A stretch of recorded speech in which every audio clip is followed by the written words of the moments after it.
Every NFL fan knew it was June 1st day and was expecting an A.J. Brown trade, which we got.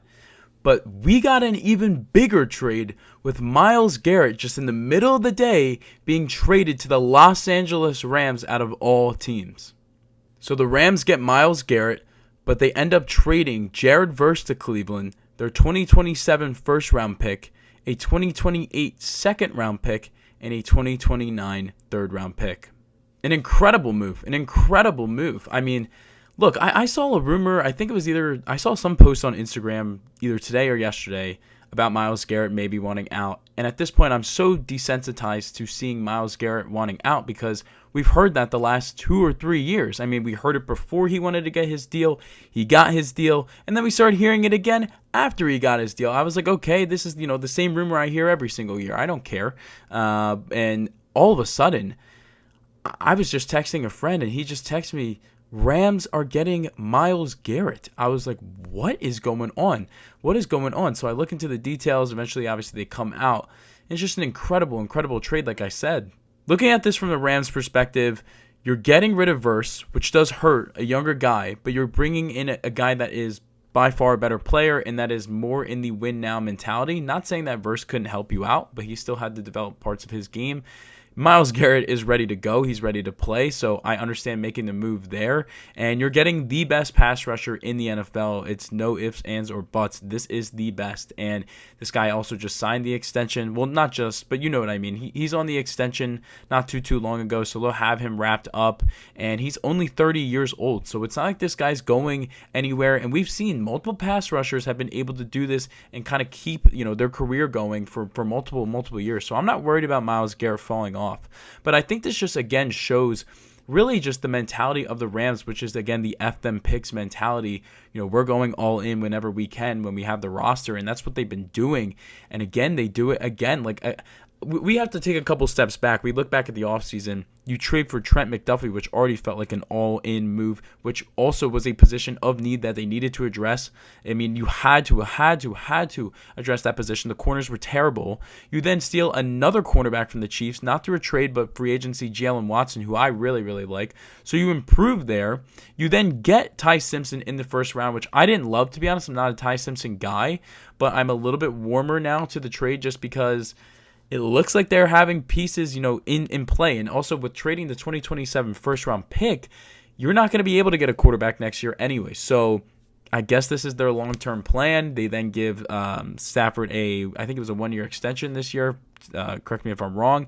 And now you're getting Myles Garrett. I mean, this team has to win a Super Bowl. They have to win a Super Bowl this year. There's no, let's make it to the NFC Championship. That's a failure.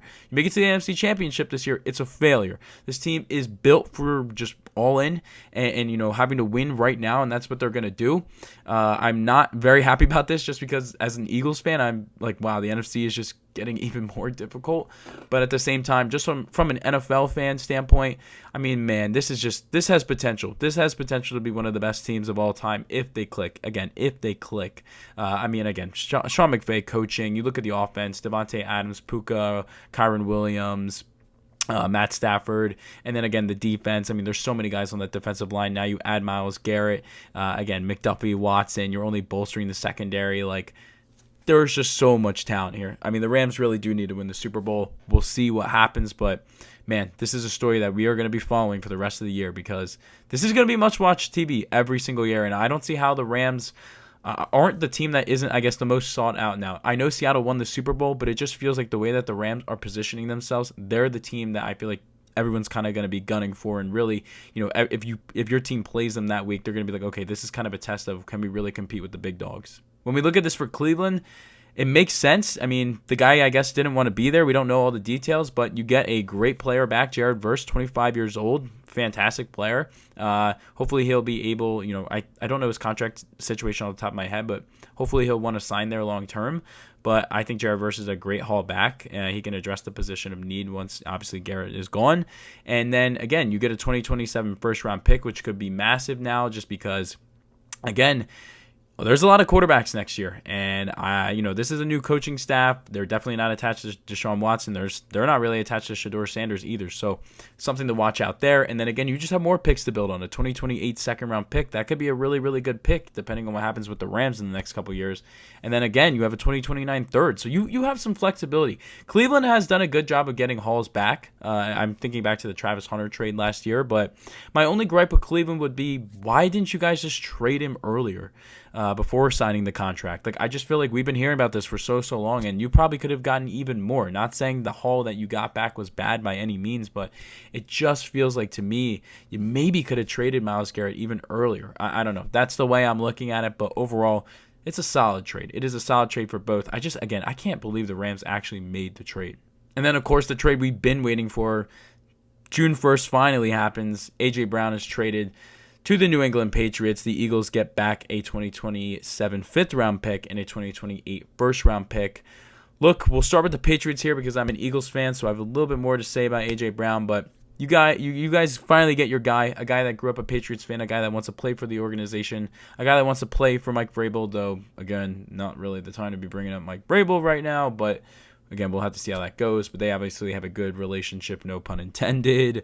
I think it's a solid move. You get Drake May, an X-factor receiver. He had a bunch of solid receivers there in New England, but no one was really changing the game like A.J. Brown. And as someone that's watched A.J. Brown for, the last 4 years, I mean, obviously I've been watching him longer, but the last 4 years on my team, I mean, you're getting a dog. You're getting a dog, a confirmed dog. This guy is just fantastic. You really can do it all. Physical receiver, can just go up and get it, can, break it out on a slant if needed. Like, this guy is the real deal. This is going to be a net positive for New England next year, and I'm really excited to see, just from a football standpoint, how him and Drake May have a connection, because Drake May is just a fantastic passer. I mean, this guy is just phenomenal. His deep bomb is phenomenal. So get ready for that, New England. Get ready, because this guy is going to be a fantastic pairing with Drake May. And I think, at least just from a football perspective, it's a great move. Now for the Eagles do get a 2028 first-round pick, which is what I prefer, because just looking at how New England is and, everything that happened in the offseason, I feel like the 2028 first-round pick is actually more valuable than the 2027 first. So that's the way I'm looking at it. You still also get a fifth-round pick back, and you clear up $50 million of cap space, which is just massive, because that was the one downside with A.J. Brown, and it's really the way that the NFL is looking, is once you're strapped to two receivers and you're paying them a lot of money, it's hard to make, serious moves. So, look, you do get the contract off the books. Obviously, I'd still wish we had A.J. Brown.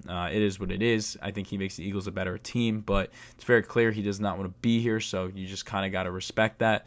But yeah, I thought it was a good business move, at least for the Eagles. You can finally put this behind you. But man, just from a football perspective and really a Philadelphia perspective, I'm going to miss this guy so much. I've talked about this already, so I'll keep it quick this time, but I mean, this is the best receiver I've ever seen in Eagles history. I don't think he's going to be the best ever, just because, again, statistically, he was only here for 4 years, so he didn't put up, long-term. He's not going to be, the number one leader in stats or whatever, but this guy is the best receiver I've ever seen. I mean, and I'm only really going to have good memories with A.J. Brown. Look, yes, was A.J. Brown a little bit of a diva at times? Did he need to be tweeting?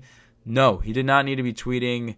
But at the same time, when I look at his career with the Eagles, I'm going to remember 2 Super Bowl appearances, a Super Bowl win, him consistently dominating. Other than parts of 2025, he was consistently dominating. And this guy was just, again, he gave me so many memories that will be priceless to me as a fan. And I'm always going to have love for A.J. Brown. I'm always going to have love for him. Again, yes, you might not like his character. You might not like him as a person. But for me, I'm going to love this guy just because he was just a fantastic Eagle that resulted in success and really just elevated the wide receiver position, which, again, Philadelphia fans, we seem spoiled now, but prior to him and Devontae Smith, I mean, it was bad when it came to the Eagles' track record for wide receivers. So to see that he really jump-started this new era of Eagles football in 2022, where things really finally got put together with, why am I blanking right now? Jalen Hurts, Devontae Smith, him in that offense.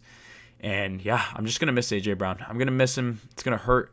And it's starting to hit me a little bit more just because, it's been in my mind that he's getting traded. But, the fact that it's actually official, he's not a Philadelphia Eagle anymore. So it kind of sucks. It sucks. But I'm going to love and miss A.J. Brown still. So it is what it is. But those are my thoughts. Let me know what you guys think about this crazy day, though. Like, is this going to be a new holiday for the NFL? June 1st, the day where just crazy trades happen? I don't know. I mean, it's another way to take over the media, and it's June 1st. It's June 1st, guys. It's June 1st. The NBA Finals are starting in a couple days, and we're talking about the NFL. So the NFL continues to cook, but let me know what you guys think about all these trades. Would love to hear what you guys have to say. If you like this video, feel free to give it a like. If you like this type of content, feel free to subscribe. We're going to be continuing to talk about the NFL. TikTok will be in the description down below. If you made this far in the video, I greatly, greatly appreciate you, and I will see you guys on the next one. Peace, guys.